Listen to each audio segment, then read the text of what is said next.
길도나 목사님 축사해 주시겠습니다. 박수로 모시겠습니다.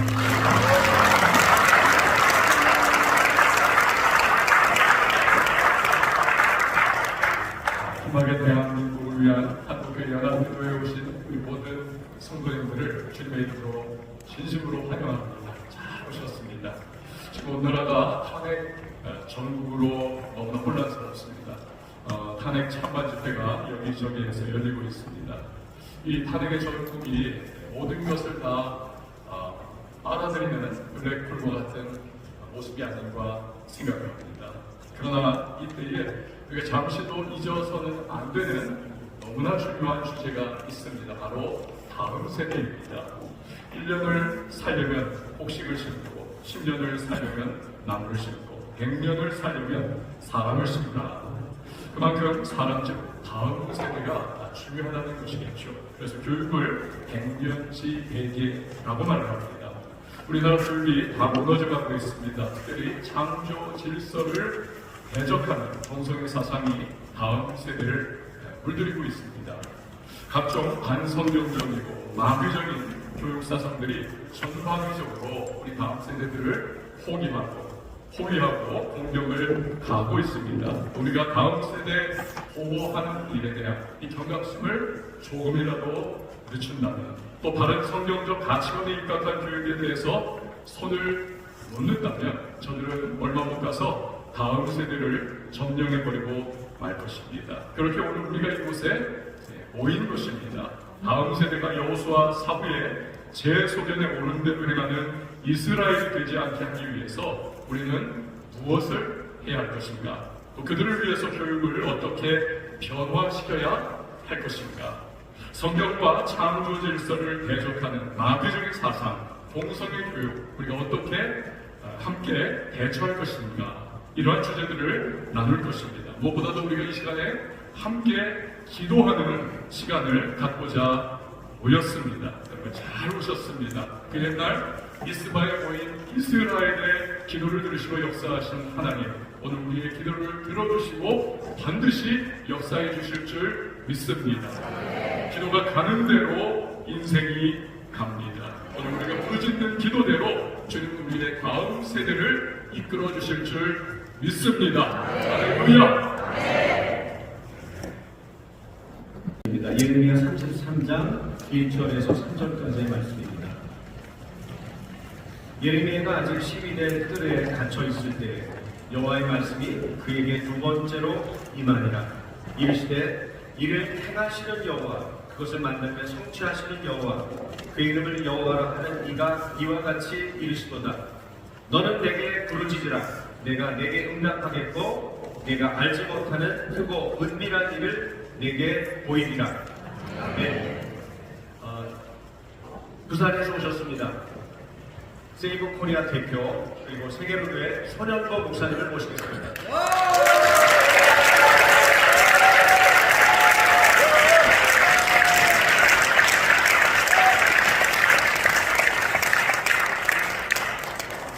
귀한 여러분들 만나게 돼서 진심으로 감사를 드립니다. 오늘 읽었던 이 하나님의 말씀은 모든 하나님의 말씀이 중요한데, 어릴 때 하나님의 말씀을 받아들이고 믿어졌을 때 그에게 나타나는 그 하나님의 은혜와 영광은 말로 다 못합니다. 저는 예수님을 믿고 난 다음에 중3 때에 이 하나님의 말씀을 읽으면서 정말 얼마나 놀랍고 감격하고 그 감격이 지금까지 거듭이고, 또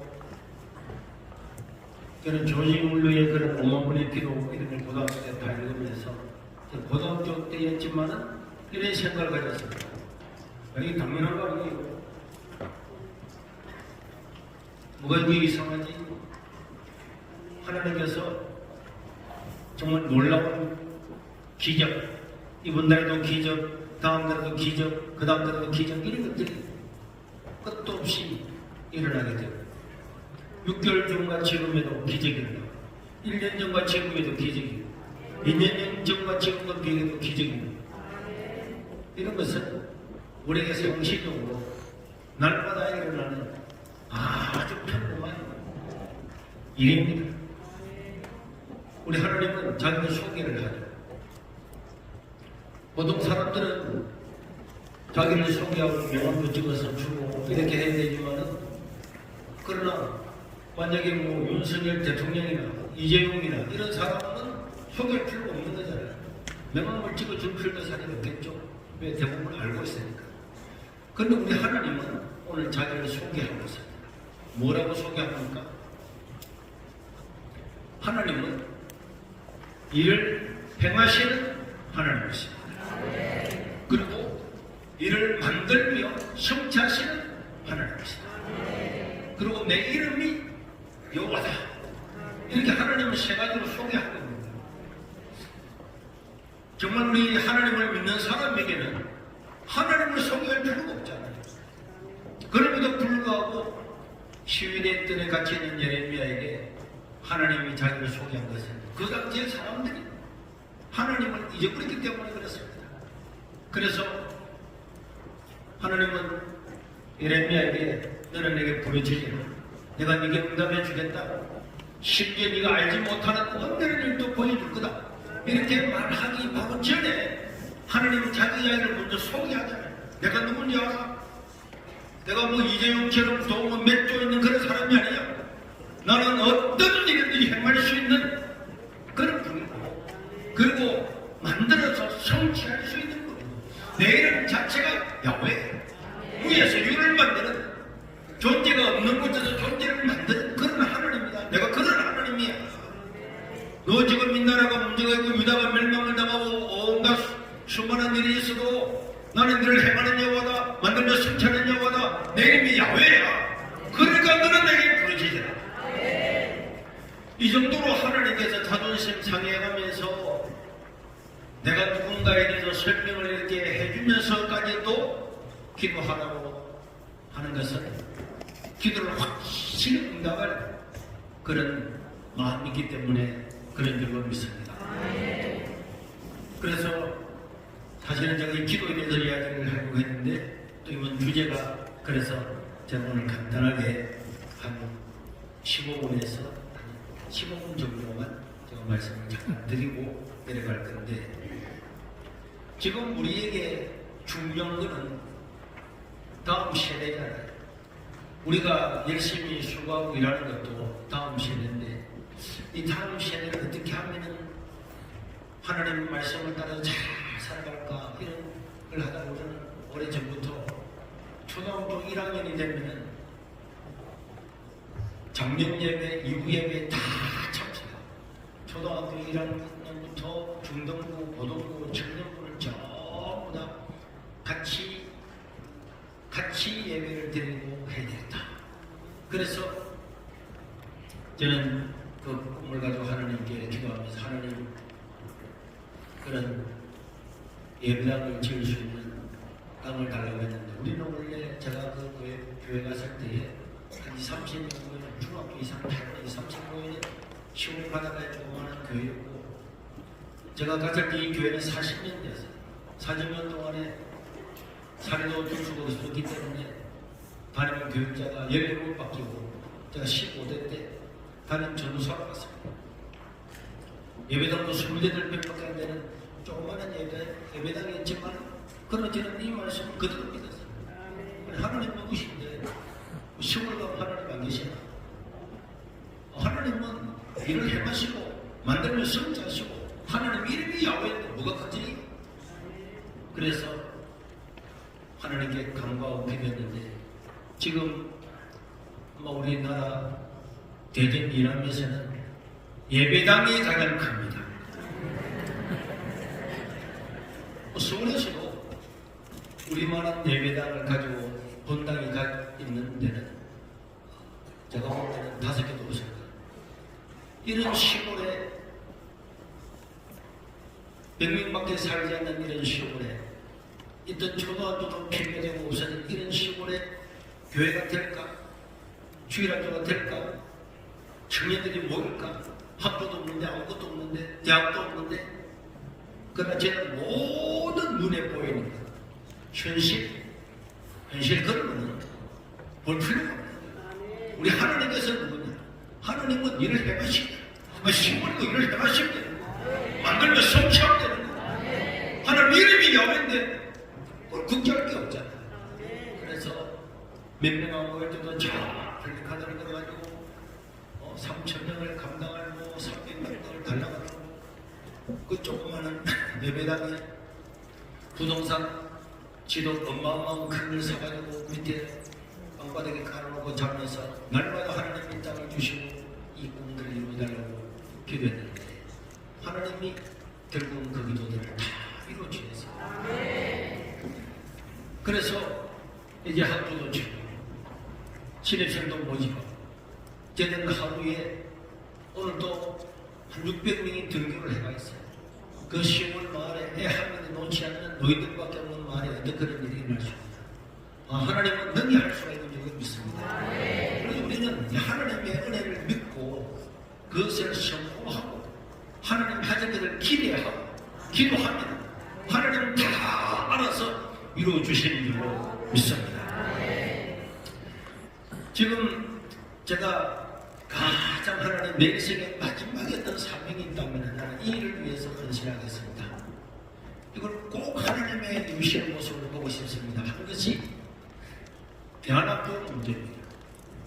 여러분 한국에는 기독교 대안학교가 500여 개 있다고 하는데 그런데 이 대안학교에 들어오는 대부분의 사람들은 전부 다 자가부담입니다. 여러분 우리나라 2024년도 1월달에 계산된 우리나라 연간 교부금은 67조 7천원. 그 67조 7천원이 하는 이것이 교부금으로 다 내려왔는데 학생 한 명당 1290만 원을 지급해요. 그리고 다른 지방 교부금을 다 합치면은 학생 한 명당 1,500만 원에서 1,700만 원을 국가가 지원을 하고 있습니다. 무상교육이지만 그 무상교육이라는 것은 나에게는 무상이지만 국가는 1,500에서 1,800만 원을 각 개인에게 다 지급을 해서 이 무상교육을 하고 있는 겁니다. 그런데 대안학교에 다니는 학생들은 특별한 경우 안 하면 이거 다 받지는 못해요. 혜택이 하나도 없습니다. 그러면은 한 학생이 1,700만 원, 1,800만 원을 1년에 받는데 우리가 12년 동안 초중고를 졸업을 하면 한 학생당 2억 정도를 국가에 지원을 합니다. 대안학교에 다니면 2억 정도를 못 받는다. 만약에 학생 3명을 대안학교에 보낸다.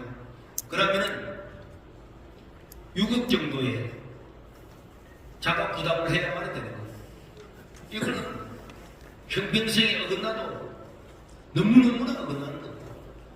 이거는 여러분들이 이미 국감장에서 보신 것처럼 헌법이나 교육법이나 다 무시하고 지원하고 있지를 않는 것입니다. 그래서 저는 이 일을 위해서 내가 일어날 거다. 그런데 이제 정식 학교를 개교를 하고 짓고 난 다음에 피해 당사자가 헌법소원도 하고 행정소송도 하고 우리나라 국회의원 300명 전부 다 만나서라도 반드시 일어날 거다. 그렇게 하려고 하는데 작년 10월 27일 날 차별금지법 반대를 위해서 그거 하다가 늦어졌다. 그 끝나고 난 다음에 자 이제 뭘 해야 되겠다고 하는데 또 탄핵이 일어나는 바람에 못하고 있고 그렇지만 저는 하나님께서 이 모든 것들을 통해서 반드시 이루게 될 줄로 믿습니다. 여러분 우리가 만약에 500개의 대안학교가 국가의 지원을 받으면서 학부모들이 학교를 선택할 수 있는 그런 것을 미국처럼 준다면 우리가 우리 자녀들을 내가 원하는 학교에 보낼 수가 있다. 원하는 학교에 보내도 국가의 지원을 받아서 등록금을 내고 식비도 내고 교사비도 다 내면서 똑같이 공부를 한다면 우리는 우리가 원하는 교육을 할 수가 있습니다. 그러나 지금은 우리가 국가의 지원을 받지는 못하기 때문에 울며 개장기로 공립학교에 보낼 수밖에 없습니다. 공립학교는 두 가지의 큰 문제가 있습니다. 첫째는 반성경적입니다. 하나님의 말씀을 가르칠 수가 없습니다. 하나님의 말씀과 반대되는 것을 주입식으로 가르치는데 대응할 방법이 없는 것입니다. 그리고 재정을 지원하지 않잖아요. 그런데 만약에 이 대안학교가 법이 개정되어서 공립학교와 동일하게 혹은 그보다는 조금 못하지만은 한 80% 정도만 지원해줘도 이게는 어마어마한 일이 일어나게 됩니다. 대안학교의 미국의 경우들을 보면 국가가 한 80%만 지원을 해줘도 학력 차이가 대안학교에 다니는 공립학교가 아닌 사립 대학 이런 우리로 치면 대안학교지만 이미 이것들이 다 양성화가 되면은 여기에서 공부하는 학생들의 실력이 월등하게 높다고 하는 것은 모든 주에서 증명이 다 됐습니다. 제가 사실 몇 장을 프린트 해봤는데 그 할 시간이 없어서 그렇지만 그러니까 만약에 대안학교가 양성화가 되고 국가 지원을 받을 수가 있다면 규모가 있는 교회는 전부 다 대안학교를 시험을 썼습니다. 대안학교만 시험을 국가에서 지원해주고 교사도 지원해주고 모든 것 공립학교는 다 지원해주면은 성경적인 가치관을 가지고 우리가 하나님의 말씀을 가르치고 또 사회는 출산율이 낮잖아요. 우리나라가 0.74 이래 되는데 기독교 교회는 1.6입니다. 3배가 높아요. 그럼 우리나라는 이렇게 교회마다 대안학교를 씌워서 국가 지원을 받아서 하면은 여기에는 교사들이 우리의 청년들, 우리의 젊은이들이 다 우리 학생들을 가르치고 또 이렇게 나가면은 얼마 지나지 않으면은 대한민국은 자동적으로 기독교 국가가 될 수밖에 없어요. 그래 된다니까요. 사회는 되게 안 좋잖아요. 우리 세계로 작년 봄에 출산율 조사를 해봤더니 2.0이었습니다. 지금 2.0하고 0.74하고 이거 몇 년 가게 되면 어떻게 되겠습니까? 10년, 20년이 되면 기독교 국가가 될 수밖에 없는 이런 일인데 그런데 우리가 이런 일을 하기 위해서는 누군가가 나와서 행동을 해야 돼요. 이종호 목사님 늘 말하는 것처럼 국회의원 만나서 이야기하면 앞에서는 네 알겠습니다. 목사님 알겠습니다. 맞습니다. 하고 난 다음에 며칠 뒤에 반성인적인 법을 통하십니다. 그래서 저 민노총이나 저런 사람들이 막 대꾸하잖아요. 그러면 우리 아무 상관없는 우리가 볼 때는 저도 뭘 이렇게 대꾸를 하지 하지만은 그러나 그렇게 하니까 꼼짝을 못하잖아요. 몇 명 모이지 않아도 그들의 요구를 들어주고 법을 개정을 하고 이렇게 하잖아요. 그래서 저는 대한학교 다니는 500개의 학부모들을 전부 다 모여서 국회의원은 국회, 법원이면 법원 다 몰려가서 우리의 권리를 주장하면서 하나님의 말씀을 학교에서 전할 수 있는 데는 기반을 만들어야 되겠다. 여러분 우리 대한학교에 다니는 수많은 사람들이 1년에 1,500에서 1,700만 원을 우리가 내고 다니는 우리가 1년에 2천만 원 정도를 우리가 나가야 되는데 그런데 지금 뭐 1년에 몇 분 나가가지고 국회 앞에로 돼가가지고 우리 여기를 들면 그거 뭐 모르겠네. 한국에 있는 모든 사람들 한국에 있는데 다 모이고 아이들도 전부 다 모여가지고 우리 의사를 표현하면은 다들 달라질 거다. 저는 달라질 거라고 믿습니다. 그래서 이 일을 위해서 우리가 헌신할 그런 계획으로 있고 그래서 우리의 권리를 성인적인 이런 권리를 우리가 투쟁하고 정치를 해야만이 우리의 자녀의 미래가 있습니다. 우리가 열심히 일하고 수고하고 다 뼈 빠지게 일을 하는데도 우리 자녀들이 하나님을 안 믿거나 객교로 가거나 이런 사람들이 많이 있잖아요. 왜 많이 있습니까? 학교 가니까 유치원 때부터 전부 다 반성경적을 가르칩니다. 모든 수업 시간에 그런 걸 가르칩니다. 뉴스들에는 뭐 기후변화, 뭐 말만 하면 뭐 진화도, 말만 하면 진화되고 뭐 이거는 과목을 가르치 않고 뭐가 진화됐다 뭐 어쨌든 다 이렇게 머리에 세뇌가 되고 세뇌가 되는 그 세뇌가 하나님 말씀을 받아들이겠냐. 그래서 저는 주일날로 1학년 애한테도 주일날 설교 시간에도 가서 묻습니다. 차별금지법이 무엇이냐? 차별금지법이 왜 나쁘냐? 진짜입니다. 우리 교육 홈페이지가 실천해 보세요. 초등학교 1학년부터 이야기합니다. 우리나라 역사에 대해서 이승만 대통령이 누구냐? 그분의 업적이 뭐냐? 한미상호 방위조약의 내용이 어떤 거냐? 이런 걸 초등학교 1학년 이야기들도 다 압니다. 그제 제가 늘 그래요. 우리 초등부 1학년 여러분들은 서울에 있는 고등학생보다도 수준이 높습니다.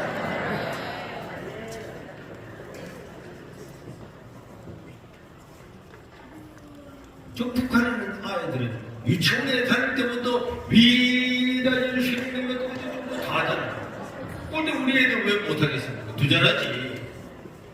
어릴 때부터 바른 신경을 가르쳐주고 기도를 가르치고 역사를 가르치고 바른 가치관을 가르쳐서 자 우리가 먹고 사는 게 중요한 게 아니고 한번 태어난 사람이 하나님의 영광을 위해서 뭘 하고 살 거냐, 어떤 일을 하고 살 거냐, 어떤 목적을 가지고 살 거냐 이걸 강력하게 하면은 당연히 물 받아들이도 좋은데 하나님 말씀을 받고 그렇게 해서 이 세상을 바꿔가야 될 거라고 봅니다. 그래서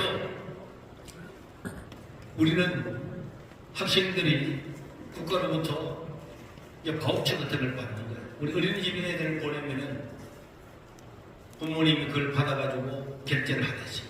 그래서 예를 들면은 한 학생들마다 학교에 대안학교를 보내고 국가에서 똑같은 세금 내는 사람인데 학부모들에게 한 학생들한테 1,500만 원을 지원한다. 그럼 1,500만 원을 그것은 요 교육에 관해서만 지출한다. 교복도 사고 학비도 내고 다 이렇게 하고 그 지난번에 교육부 국감장 갈 때 그 돈 받아가지고 술 먹고 다녀서 어떻게 합니까? 그런 데는 결제가 안 돼요. 교육을 위해서만 써도 그렇게 하면은 이 나라는 얼마나 자유 그리고 다양성이 너무 많고 학생들의 개성이 너무나 다른데 공립학교를 학교 하나에 딱 구겨놔가지고 이것만 배워라 이렇게만 따라가라. 그거는 우리의 창의력을 죽이고 또 자유민주주의 세계에서도 옳지 않습니다. 그리고 우리가 학력이 공립학교를 자꾸 강조하다 보니까 우리나라가 이제 점점 학력이 떨어지잖아요. 옛날에는 어디 가면 1등 다 했는데 이제는 뭐 혁신학교도 만들고 공립학교에 뭐 자율도 만들고 시험도 안 치고 그러다 보니까 너무너무 학력이 낮아지는 경향도 많이 있습니다. 그래서 우리가 자유롭게 학생들이 자유를 누리면서도 자기가 하고 싶은 일을 하고도 국가의 그런 지원을 다 받아서 어떤 분야든지 하나님의 영광을 드러낼 수 있는 이런 교육을 해나간다면 이 대한민국이 얼마나 좋은 나라가 될까. 그리고 교회가 적은 관악구에 있는 몇 개 교회가 모여가지고 학교를 세웠어. 그 우리 학생들은 그게 다 보내고 돈을 국가로부터 똑같이 지원을 받으면서 그러면서 우리가 교육을 시켜준다면 정말 얼마나 감사한 일일까. 그래서 저는 2, 3년 안에 어떤 일이 수도 있어요. 법을 바꿀 거다 하는 것이 제 기도. 네. 사람들은 야 시골에 사는 네가 뭐 늦었다고 해서 국회의원들이 법을 바꿔주겠어? 될까 그러죠? 저는 될까? 되겠어 그거? 하는 그 말을 안 믿습니다. 우리는 지금까지 기도하지만 기도만 하고 행동도 하지 않잖아. 움직이지 않잖아. 하나님을 신뢰하지 않잖아. 그러나 우리 하나님은 정말 우리가 기도하고 하나님은 우리 한 몸 한 몸을 던져서라도 이 다음 세대가 이 대한민국 세대가 하나님을 잊어버리는 세대들이 하나님을 찬양하고 하나님의 은혜를 경험하고 간정하고 하는 그런 세대가 된다면 얼마나 좋겠어요. 저는 작년 10월 27일 날도 이 일이 일어나기 전까지는 참 온 언론에서 기독교를 막 얼마나 부정적으로 해가지고 사실 한 개인으로 치면은 개인이 기가 죽어서 길을 못 펴고 눈치 보고 살고 예수 믿는다는 소리도 잘 못하고 그런 하고 살았는데 여러분 서울의 시내에 여의도까지 다 모여서 하나님을 찬양하고 그게 내 사람이 눈물로 키웠죠. 어떤 불신자가 조롱하는 거 봤습니까? 그것이 우리가 하나님 아버지 앞에 기도하면서 서울을 예배당으로 만들었다. 그러고 난 다음에 돌아간 각자마다 가슴을 펴면서 예수님의 것을 부끄러워하는 것입니다. 귀가 피어졌다고 저는 그렇게 믿습니다. 우리가 그동안에 온갖 모욕을 다 들으면서 그게 대응도 안 하고 그래 교회는 이런 거야 저런 거야 그 모든 것들은 전부 오늘 다 DBS고 가만히 있었잖아요. 저 불신자들 저 극자파들 우리보다 10배나 100배나 더 부정을 하면서 모든 걸 교회는 다 부르시고 교회는 교회의 법이 있는 거예요. 근데 코로나 시기도 그랬습니다. 문 닫아요. 못 닫는다. 모든 교회가 다 문 닫는데 모든 교회가 문 닫든 말든 교회는 교회가 결정해야지. 예배를 언제 드릴 거냐 어떻게 드릴 거냐고는 당회가 목사님하고 언론해가지고 결정을 하는 거지. 국가가 하는 게 모르냐? 이 자유민주주의 국가다. 여러분 우리는 장로교는 헌법에도 그렇게 했어요. 개인의 자유, 교회의 자유가 가장 중요하다.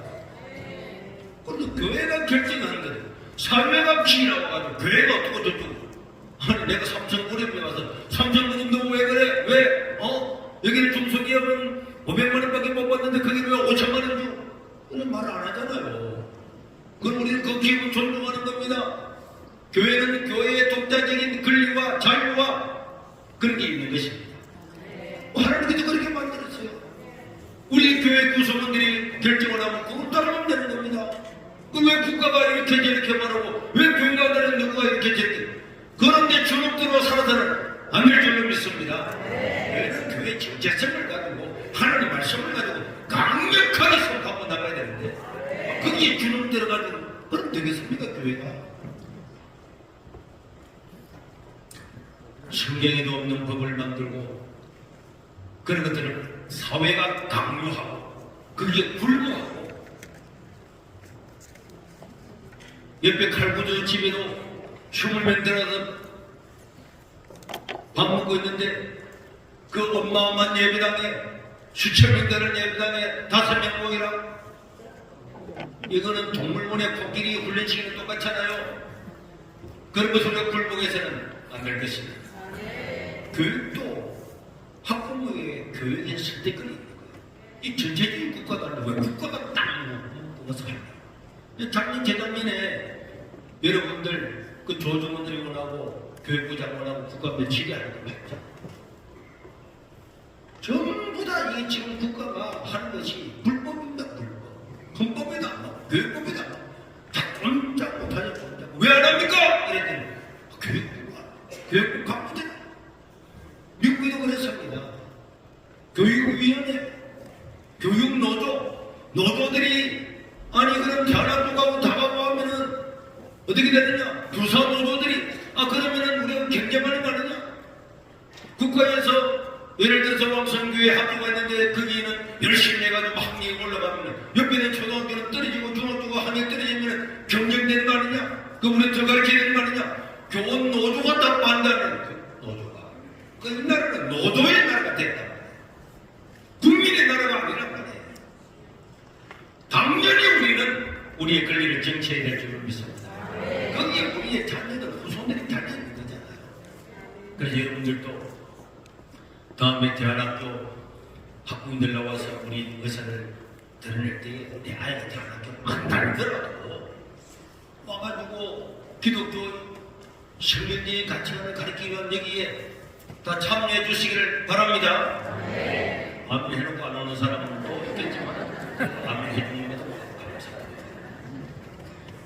그리고 우리는 10월 27일날 자율금지법 반대할 때도 한국에 혈액이 많이 모자라서 어렵다 그래서 우리가 한국 교회가 혈액을 해보자. 그래서 우리나라는 154개의 헌혈의 집이 있습니다. 그러면 헌혈의 집에 가까운 교회들이 기독교 이름으로 나와서 다 헌혈을 해줍니다. 우리나라 피가 하나도 부족한 게 없어요. 예수님의 보혈로 구원받은 우리가 우리 피를 나눠주는 거잖아. 너무 좋은 일이잖아.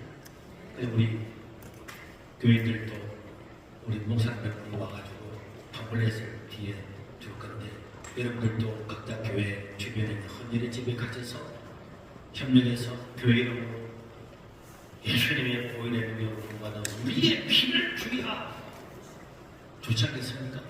그래서 여기도 협력을 해주기를 바라고 어쨌든 우리 한다이를 통해서 하나님께서 많은 열차를 이루고 특별히 다음 시대에 관심이 많은 곳인데 우리 이런 단체들이 정말 하나 되어서 이제는 말로만 앉아만 있는 것이 아니라 의사를 당당하게 드러내서 한국의 법을 바꾸고 교육법을 바꾸고 이렇게 해서 우리 아이들이 원하는 곳 공기학교를 가든지 또 학교에 지기된 그런 사립학교를 가든지 다 대안학교에 가든지 가서 우리 믿는 선생님이 많은 성인이 같이 해가지고 가르치는 거기에서 하나님 말씀을 듣고 이렇게 살아간다면 이 한국은 진짜 이승만 대통령이 말했던 기독교 입국 우리나라는 아시아에서 처음으로 기독교 국가가 됩니다 했던 그런 것들이 이루어지게 될 겁니다.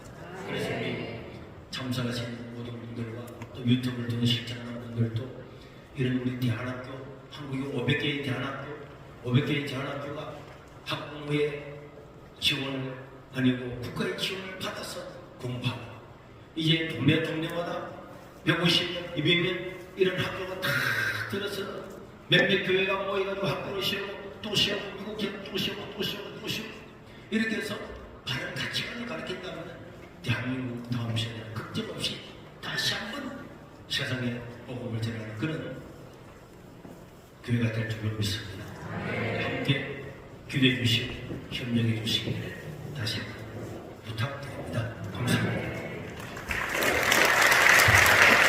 살리실 하나님께 큰 영광의 박수 올려드리겠습니다. 주님을 찬양합니다. 네. 지금 힘차게 박수 치며 함께 믿음으로 찬양하겠습니다.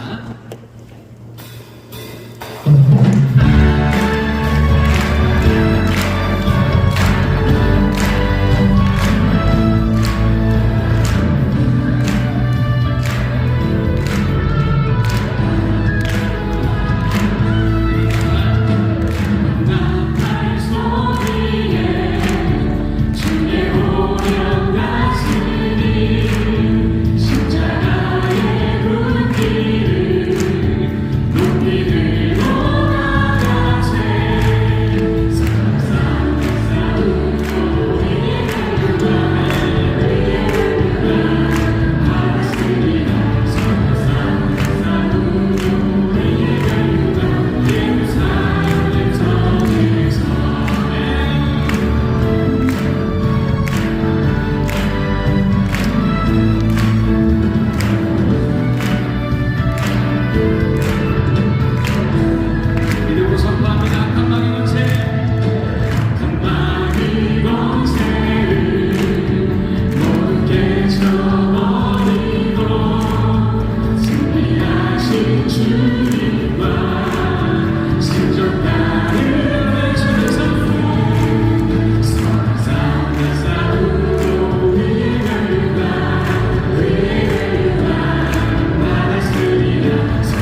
박수 치며 살아계신 우리 하나님 기쁨으로 찬양하며 나아갑니다.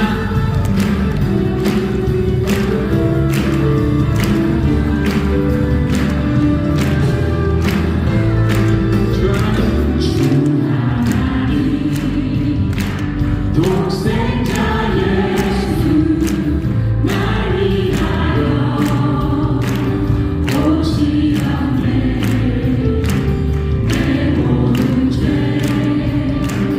다 사하신 죽음에서 부활하신 살아계신 주 살아계신 주 나의 참된 소망 걱정 의심 전혀 없네. 사랑의 주네 날 기뻐하니 내 모든 삶의 기쁨을 충만하라. 주 안에서 거듭난 생명 도우시는 주의 사랑 참 기쁨과 확신까지 예수님의 도우심을 바랍니다. 아멘. 그리고 선포합니다. 살아계신 주 나의 참된 소망 걱정 의심 전혀 없네. 사랑의 주에 날 기뻐하니 내 모든 삶의 기쁨을 충만하네. 그 언젠가 주의 때까지 주의 위해 싸우리라.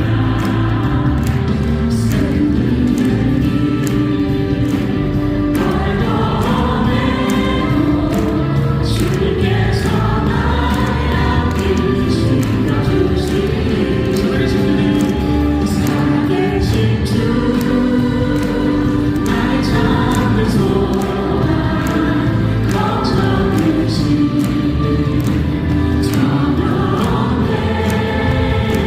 사랑의 주에 날 기뻐하니 내 모든 삶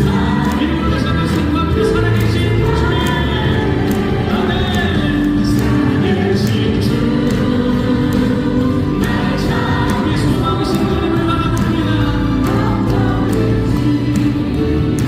전혀 없네.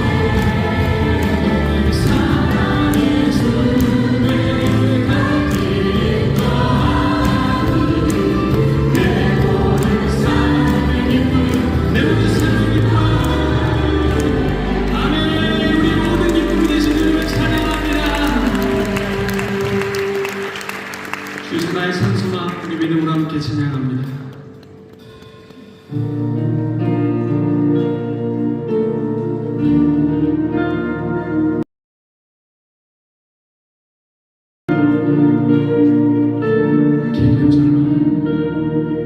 깊은 절망에 수렁 가운데 주님께 갈 수 없던 우리 어둠 밤 주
교회를 위해서 우리 함께 기도할 수 있어서 너무 감사합니다. 자녀 세대를 위해서 우리 뒤로 물러설 수 없지 않습니까? 그래서 모였습니다. 우리 한국교회 다음 세대의 지킴이 연합 한다일이라는 단체는 우리 자녀들을 늘 의식하면서 자녀들의 문제에 대해서 부정적인 것들은 나서 싸우고 또 긍정적인 것들을 끌어내서 그 자녀들이 거룩한 이웃 세계를 잇도록 하기 위한 단체입니다. 총격파적이고요. 500에서 600개 정도의 교회가 연합되어 있는 어떤 조직체가 아닙니다. 저희들이 뜻을 같이 하고 마음을 같이 해서 연합하는 그런 모임입니다. 그래서 더 의미가 있습니다. 우리 이 모임의 공동 대표이기도 하신데요. 한동대학교 이사장, 사학법인 미션 네트워크 이사장 이재원 목사님께서 나오셔서 교육개혁이 대한민국이 살 길이다 라는 제목으로 말씀을 전해주시겠습니다. 강의 부탁드리는데 박수해 주시겠습니다.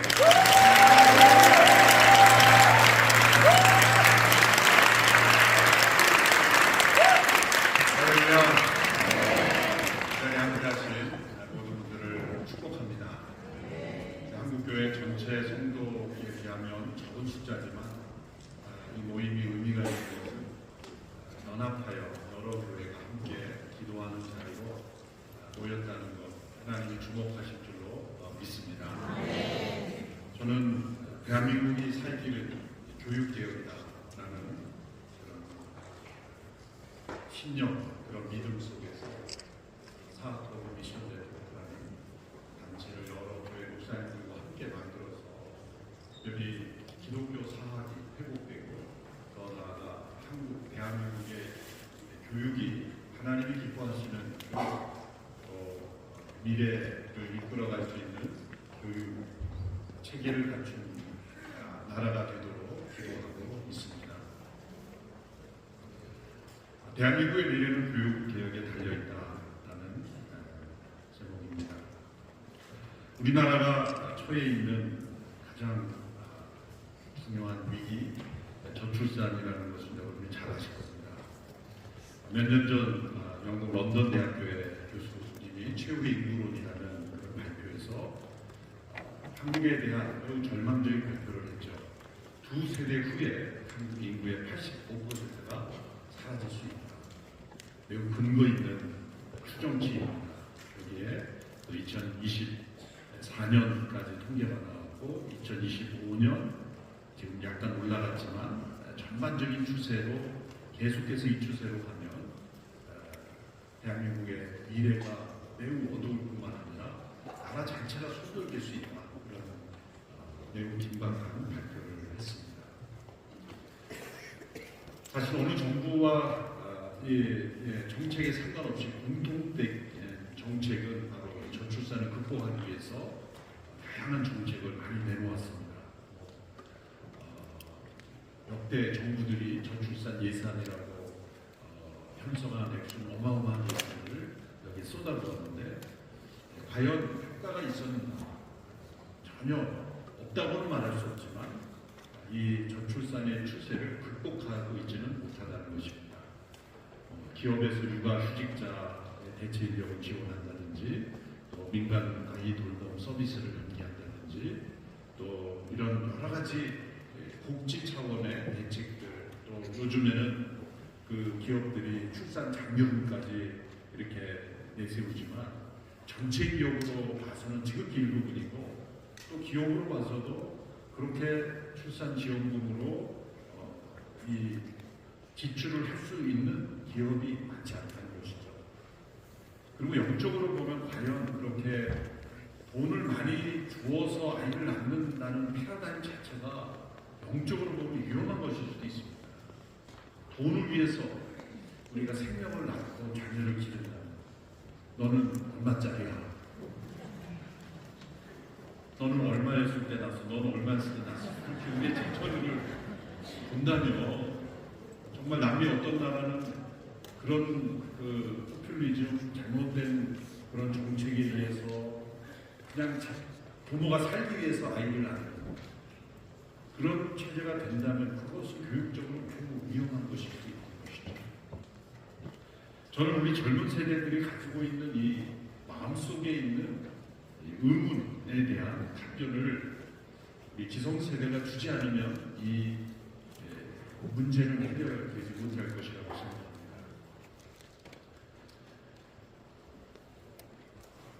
일정한 나이가 되면 결혼하고 또 결혼하면 자녀를 낳는다는 지극히 보편적이고 상식적인 그런 가치가 왜 무너졌을까?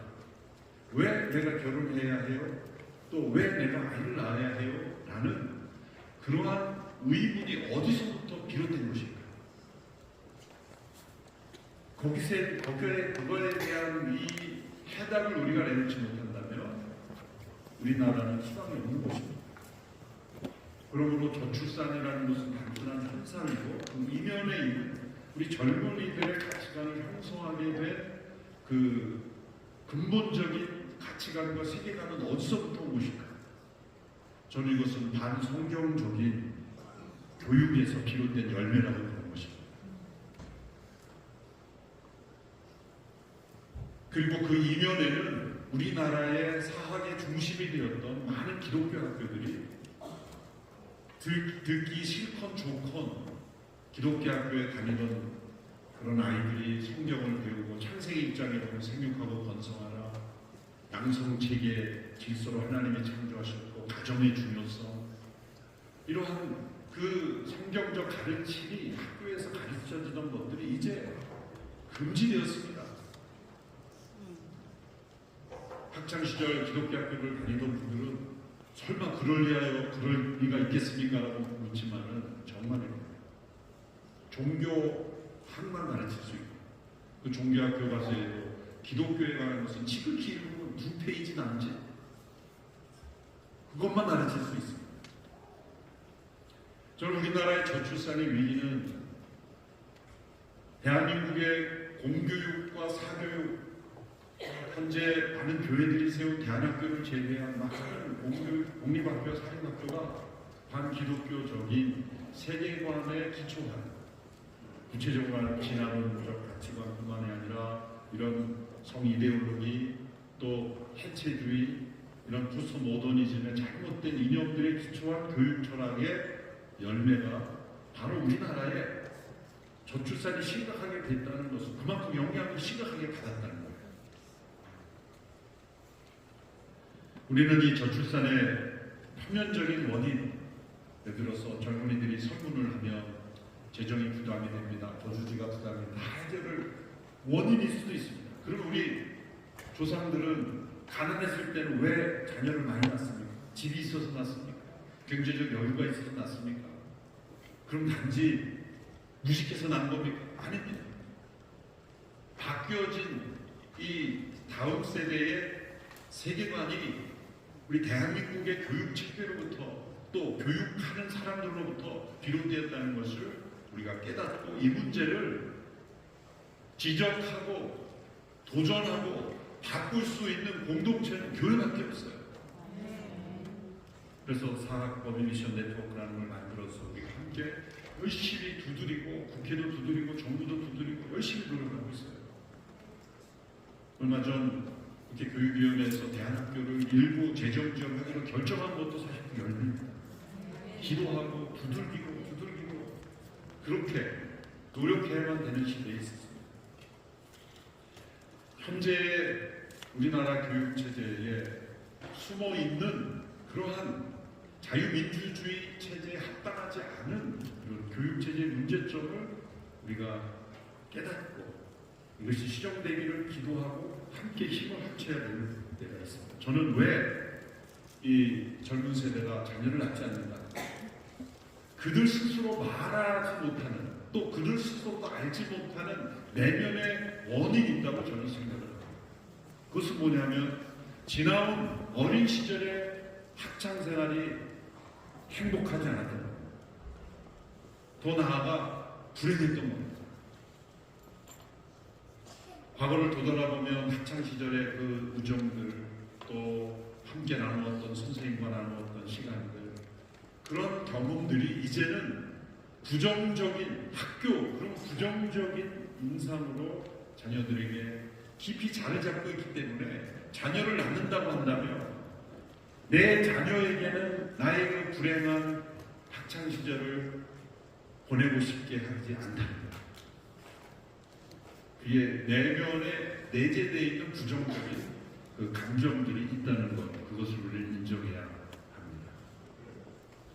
거기에는 표면적으로는 과도한 교육비가 있겠고, 또 경쟁적인 교육 환경이 있겠고, 또 양육과 이 교육이 양립하기 어려운 문제들 여러 가지가 있죠. 이런 것들이 종합적으로 자리 잡고 있습니다. 그래서 이 자녀 교육을 하는 이 스트레스, 또 사교육에 대한 재정적 부담, 정서적, 육체적 부담과 다전하기 어려움 다 이제 포함되어 있는 문제입니다. 우리나라 교육비에 대한 부담감이 사교육비로 쓰여진 것이 26조 원입니다. 어마어마하죠. 그리고 출산율은 0.78명입니다. 그런데 의미 있는 이 통계를 보면은 사교육비 지출이 늘수록 출산율은 떨어지는 거예요. 사교육비가 10,000원이 증가할수록 출산율은 0.12명이 감소해요.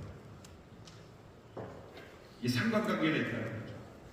그래서 사교육에 더 많은 투자를 할수록 출산율은 점점 떨어지고 있다. 또 교육 환경을 보시면 얼마 전 제가 뉴스를 보다가 캡처한 건데요.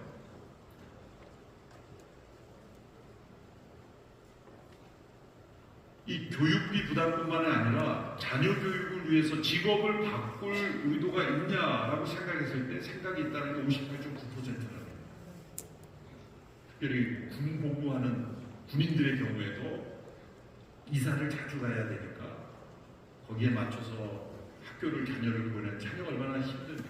군인 자녀들의 어려움은 이 부모님을 따라 학교를 옮겨야 되기 때문에 자녀를 위해서 직업을 바꿀 용의가 있느냐? 있다라는 퍼센티지 상당히 많습니다.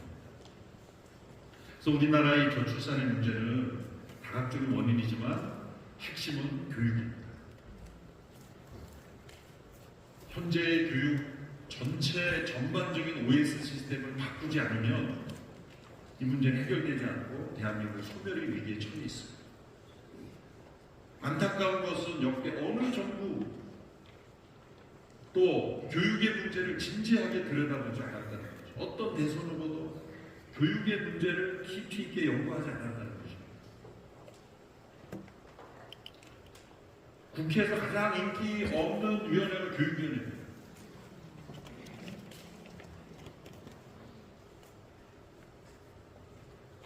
교육개혁, 이것이 제대로 되려면 저희는 성경적인 세계관이라고 말하지만 우리가 믿고 알기는 가장 성경적 세계관이 기초한 정치체계는 자유민주주의 체제예요. 자유민주주의 체제에 합당한 교육 제도가 이루어져야 되는데 자유민주주의 국가라고 하는 대한민국에서 이런 교육 체제를 부정하고 있다는 것입니다. 저는 평준화 2.0을 이루어야 된다라는 주장을 하고 있습니다. 교육체제 OS 오퍼레이팅 시스템 자체를 바꿔야 된다는 거죠. 사실 박정희 대통령이 참 중요한 일, 의미 있는 일을 많이 하셨습니다. 우리나라 근대화에 있어서. 안타까운 것은 이 평준화 교육 시스템을 들여왔는데 일본에서 들여왔는데 일본은 공립학교가 평준화를 들여왔는데 우리나라는 사립학교까지 평준화를 들여왔다. 그때는 그것이 뭔지 몰랐어요. 그 초기에는 효과가 있었어요.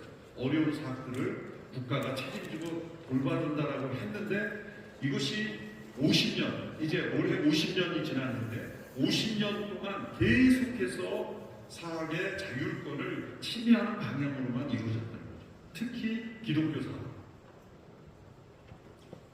과거에 우리 믿음의 선배 목사님들도 기독교 사학의 자율권이 훼손될 때마다 리더십 때는 그런 목사님들이 삭발을 하면서 목사님이 중처럼 머리 깎으면서 막 항의하고 그랬어요. 그런 데는 안 했어요. 사실 우리나라의 현재 교육체제는 사회주의 체제에 가깝습니다. 자유민주주의 국가의 교육체제가 아닙니다.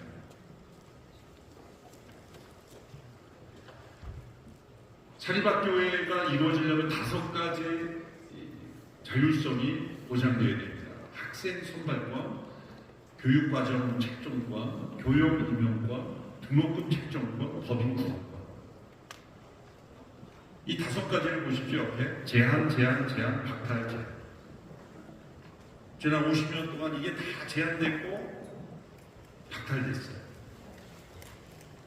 2021년도 사법 개정 때는요, 이걸 사립학교가 기독학교들이 교원을 임용할 때 학교가 이제 선발했던 권한을 교육감에 강제로 위탁하도록 만들었어요. 이것을 뺏기지 않으려고 국회의원들을 만나고 사정하고 설명하고 그렇게 노력을 했는데 앞에서는 예, 그럴 리가 있겠습니까? 그러고 하루아침에 통과시켜버렸어요. 그래서 우리나라는 엄밀히 말하면 사립학교가 없습니다. 우리나라의 사립학교는 대안학교만 사립학교입니다. 그래서 왜 대안학교가 500개 이상 이렇게 튀어나온 이유가 뭡니까?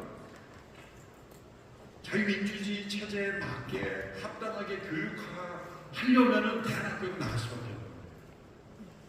그래서 재정 지원도 못 받고 열심히 하지만 너무 열악한 환경 속에 처해 있는 거죠. 이게 왜 이렇게 되는 것일까? 정부는 이렇게 말합니다. 국가가 재정을 지원하니까 국가 통제를 받아야 된다. 그 재정은 정부가 사업을 해서 벌었습니까? 정부가 사업을 해서 번 돈입니까? 국민이 낸 세금 아닙니까? 정상적으로 국민이 낸 세금을 낸 국민이라면 자녀들이 교육 지원을 받을 수 있는 권리가 있다는 것이죠. 이러한 권리를 무시하고 있는 것입니다. 여기에 학교 선택권은 말할 것도 없죠. 평등한 교육이라는 이유로 다 지역으로 이렇게 알아서 가게끔 했죠. 그 결과가 뭔지 아십니까? 학생들은 여전히 경쟁을 치열하게 해서 경쟁이 사라지지 않았어요. 어떤 단체가 학생들이 경쟁 없는 학교를 추구한다고 하죠. 과연 경쟁이 없어졌습니까? 그거는 신기루와 같은 잘못된 이념인 거예요. 공산주의 이념과 같은 거죠. 모두가 잘 사는 세상을 만든다. 결국 노력하지 않고 소수만 잘 사는 거짓된 사상이라는 게 역사에 증명되지 않았잖아요. 경쟁 없는 교육을 만든다. 거짓말입니다. 어떤 경쟁이냐가 중요한 거예요. 서로를 인정하고 축복하는 선의의 경쟁이냐, 아니면 나만 잘되고 다른 사람을 떨어뜨리게 하는 경쟁이냐가 중요한 것이지, 아무런 경쟁 없이 모두가 평등한 사람끼리 있어요. 공동묘지가 있어요. 모두가 평등해. 모두가 움직이지 않고 아무 말도 안 하고. 경쟁 없는 교육이라는 단순하고 잘못된 교육 이념이 기초한 평준화는 실패했다는 것이 50년 우리나라 역사에서 증명이 됐고, 그 결과가 저출산이고, 그 결과가 교사가 학생을 때리고 학생이 교사를 죽이고 교육 현장이 망가진 겁니다. 교사들은 학생을 무서워하고 학생들은 학교 가기를 싫어하고, 왜 이렇게 됐냐 이거죠. 반성을 해야 되는 거예요. 평준화 이념으로 시작된 50년의 교육이 이제는 종지부를 찍을 때가 된 거예요. 그런데 아무도 정직하게 인정을 안 해요. 그래서 학생들은 계속해서 끊임없이 똑같은 획일화된 커리큘럼화에서 계속해서 치열한 경쟁을 하고 있는 거예요. 그런데 안 해도 되는 경쟁을 하고 있는 거예요. 만약 학교 선택권을 주면 어떻게 될까요? 학생들이 부모들이 학교를 선택하게 되니, 이거는 사립학교에 국한된 얘기입니다. 나는 집 가까운데 걸어서 가고 편한, 그냥 정부가 개정되는 대로 국가 시스템에 맞는 교육을 받겠다고 하면 공교육 가면 되는 거예요. 그것도 선택이란 말이죠. 아니다, 나는 멀리 있지만 저 강원도에, 아니 나는 저 전라도에, 저 남해, 동해, 서해에 있는 특성화된 교육을 나는 받겠다고 선택을 하면 그 학생이 선택한 학교에서 교육을 받을 수 있도록 가정에 바우처를 보내준대. 우리가 교육만이 아니라 보험이 거주지를 옮긴다 그래서 국민연금이나 보험이 사라집니까? 나가잖아요. 그것처럼 똑같은 시스템으로 하면 학교는 학생들의 선택을 갖기 위해서 엄청나게 경쟁을 해야 돼요. 여러분, 누가 경쟁을 하는 게 합당합니까? 어린 자녀들이 경쟁을 하는 게 합당합니까? 아니면 젊은 경쟁할 수 있는 교사들이 경쟁을 하는 게 합당합니까? 경쟁을 피할 수 없어요. 지금은 솔직히 말하자면 교사들에게 죄송한 말이자면 초중고 교사 선생님들 노력 안 합니다. 경쟁이 없기 때문에. 학생들의 선택을 받지 않기 때문에 일부 특수 목적이나 자사고나 이런 어떤 특별한 목적을 가진 오히려 대안학교 선생님들이 엄청나게 노력합니다. 왜? 학생들의 선택을 받기 때문에. 대안학교 선생님들이 얼마나 열심히 노력하는지 아이들을 창의적으로 교육하기 위해서. 그렇게 노력을 하고 효과적인 교육을 하는데도 정부의 기여를 못 받고 아무 노력도 안 하고 창의적인 교육을 하려고 하지 않는 학교는 교육청에서 계속해서 지원을 해줍니다. 이게 바로 좀 평등한 거냐는 거죠. 심각한 문제입니다. 학교 선생님들이 노력을 하니까 학생들은 학교 가서 배우는 게 없는 것 같아서 하는 거예요. 사교육비가 늘어나는 거죠. 그러면 학교가 경쟁을 하면 왜 학생들을 경쟁이 안 해도 되느냐 이런 의미입니다. 저는 수학에 대해서는 문외한 정도가 아니라 거의 두려움의 대상입니다. 수학이 저는 거의 맞지가 않아요. 글은 맞는데 수는 잘 안 맞아요. 근데 잘하면서 저를 많이 정죄했어요. 왜 이렇게 수학을 약간 정성 아무리 열심히 하도 시험 문제만 나오면 깜깜해. 나는 왜 이렇게 그런가 자책했어요. 그런데 제가 이제 와서 보니 제 잘못이 아니었어요. 교육 제도의 잘못이었어요. 만일 수학을 안 해도 되는 산수 정도만 해도 되는 인문학교가 있으면 저는 거기를 찾아갔을 거예요. 거기에서 인문학, 철학, 문학 이런 쪽에 관심을 가진 아이들이 더 잘 되기 위해서 열심히 노력했다면 저는 행복했을 거예요. 그런데 또 같은 캐리큘럼에 따라서 그렇게 교육을 해요. 제가 고등학교 다닐 때 그 학교에 야구부가 있었어요. 제가 지금 고등학교 키입니다. 고등학교 때 키가 컸죠. 70번이었어요. 근데 그때는 반이 꽉꽉 차가 70번대였는데 제 주변에 있는 친구들이 다 야구부예요. 그런데 교육법상 운동부도 오전 내내 수업을 해야 된다는 거예요. 계속 잡니다, 그 친구들. 근데 저도 졸려요. 되게 사고 바뀌는 그때는 당연히 그래야 되는 줄 알았는데 그게 잘못돼요. 그렇게 혈기가 왕성하고 운동해야 되는 그 야구를 평생 하겠다는 아이들은 아침부터 야구하면서 중간에 짬짬이 가르치면 되는 거예요. 운동선수를 필요한 것만 가르치면 되는데 오전 내내 깨어있는 걸 본 적이 없어요. 그런데 거기 때는 지키는 거예요. 이렇게 운동이면 운동, 예술이면 예술, 음악이면 음악, 미술이면 미술, 문학이면 문학, 또 수학이면 수학, 과학이면 과학 이렇게 특성화된 그러한 영역에서의 학교가 특화된 교육으로 그게 원래 사립학교의 정신입니다. 그런데 우리나라의 전 사립학교는 다 커리큘럼이 똑같아요. 교과서도 마음대로 못 써요. 특별히 기독교사하고 성경을 못 가르치고 왜? 학생들이 인권이 내 종교가 다른 종교인데 안 돼. 그러면 학교 선택권을 줬으면 되잖아요. 학교 선택권을 주지 않고 다 섞어서 임의로 배정해놓고 맞지 않는 종교를 내가 강요당하고 있다라고 인권이 제소하고 이런 시스템이 어디서 비롯된 거예요? 국가 정책의 잘못이죠. 그래서 현 이주호 장관 이미 과거에 장관했던 지금 장관 그래도 이 사회 자유화를 그래도 이해하시는 거예요. 그래도 이해하시는 거예요. 노력하는데 시스템이 안 바꿔주니까 안 돼요. 특별히 기독교 학교의 정체성이 완전 어려운 말로 형해화했지만 그냥 풍지박산 났다는 거예요. 형체를 알아볼 수 없도록 그렇게 됐다는 거죠. 신앙교육, 기독교 교육을 목표로 세운 학교들이 하나님의 창조 질서를 정면으로 거부하는 교과서의 내용을 거부할 수가 없어요. 왜곡된 성적 지향을 당연시 하는 그런 내용이 기독교 학교에서도 버젓이 가르쳐주고 있어요. 그것을 제어할 수가 없어요. 법적. 이게 과연 자유민주주의 국가의 교육이냐? 저는 그렇지 않다고 생각합니다. 더 나아가 가만히 있어서는 안 된다고 생각합니다. 우리의 자녀들은 점점 하나님의 창조 질서에 반하는 교육으로 심각한 교육 공동화 현상이 일어나고 있습니다. 교회만이 이것을 바로잡을 수 있습니다.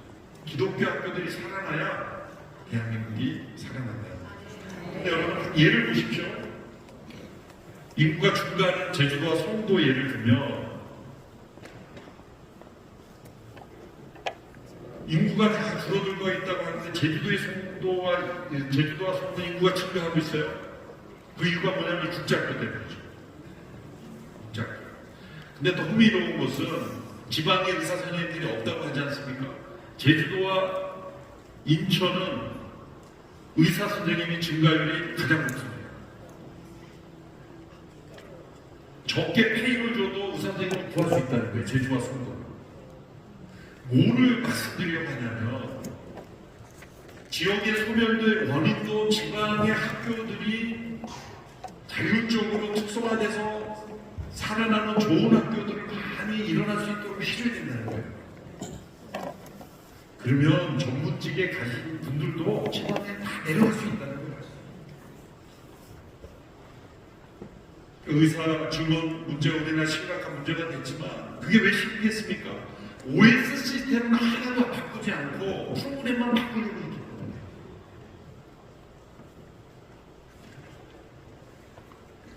밑빠진 독에 물을 계속 붓는 것과 같이 돼버린 거예요. 결국 이 교육 환경, 이것은 국가가 각 학교에 줄 세우고 식으로 막 예정을 많이 주저주니까 해봐, 프로젝트 해가지고 해봐, 이런 식으로는 일어나잖아요. 바로 학교로부터, 교사로부터, 가정으로부터 창의적인 교육, 또 미래지향적인 교육, 학생들의 어떤 그 잠재성을 일으켜내는 그런 교육이 일어나면 자율권을 줘야 돼요. 커리큘럼 자율권. 합당한 교사를 뽑을 수 있어요. 자기가 학생들이 학교를 선택할 수 있어요. 그 앞에 5가지가 다 박탈된 사회에서 어떤 창의적인 교육이 나옵니까? 그러니까 조금 재력이 되는 분은 다 해외로 보내는 거예요. 여러분 보십시오. 해외 유학생들이 얼마나 증가했습니까? 2009년 이후 국외 유학생이 1327만 9,499명.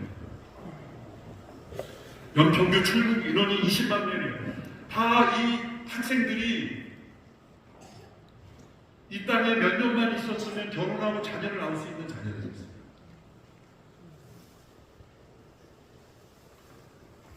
또 우리나라의 이 국제학교나 대한학교에서 공부하고 학업을 하는 자녀들도 국내 학교로 들어오기가 너무 힘든 거예요.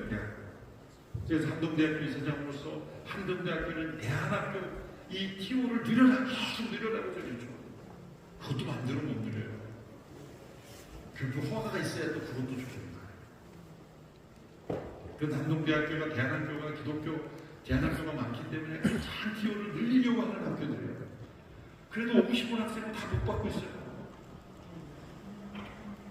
또 이렇게 해외로 나가는 자녀들이 국내로 들어올 수 있느냐? 얼마나 어려울지 모릅니다. 출입국 관리법 내지는 여러 가지 선천적, 복수 국적법 이런 복잡한 법들이 해외에 오래 있는 자녀들이 국내로 다시 돌아오기가 너무 힘들어요. 와가지고 핸드폰 하나 열기 힘들어요. 그러니까 국내에 잘 있을 수 있는 자녀들은 다 해외로 보내야 되고 해외에서 돌아온 애들은 못 들어오고 그런 인구가 점점 감소되고 출산율이 저조해질 수밖에 없는 거예요. 다 교육제도의 문제입니다. 방안이 무엇입니까? 교육의 자주성과 선택권을 보장해야 된다. 기존에 이런 방안 위에 정부가 학교에 비용을 지원하는 학교가 학생의 무상지원을 이거 손정호 목사님 앞서 설명한 거잖아요. 이걸 이렇게 바꾸자는 거죠. 정부는 각 가정의 바우처 시스템으로 지원을 해주고 그 학생들의 선택을 받는 학교에 그 바우처를 제출하면 되는 거예요. 이거 하나만 실시하면요 어마어마한 변화가 일어날 거예요. 정부의 사료 밖으로 난리가 날 거예요. 왜? 학생들의 선택을 받아야 되기 때문에 이제는 똑같은 커리큘럼으로 하면 안 됩니다.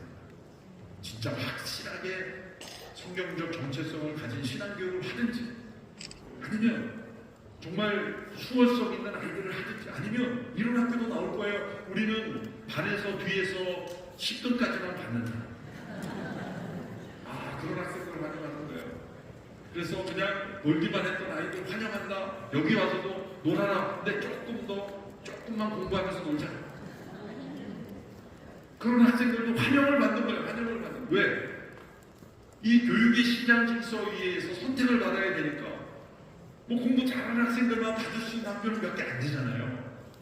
그러니까 다양한 학생들을 받는 거죠. 문과 중심, 이과 중심을 떠나서 이제 다양한 과목 중심, 더 나아가 공부는 조금 하고 많이 노는 학교.